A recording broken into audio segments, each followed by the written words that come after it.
చెప్పేవా చెవిలోన ఒక మాట, పువ్వులతో తుమ్మెద చెప్పే మాట.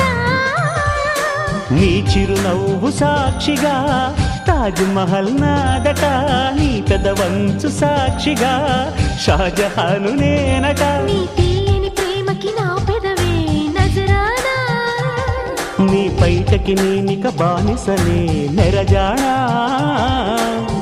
అనంతాల ఆత్మ నీవై చేరుకున్న వేళలో కోకలు కట్టిన కోయిలా కమ్మని కౌగిలియవే.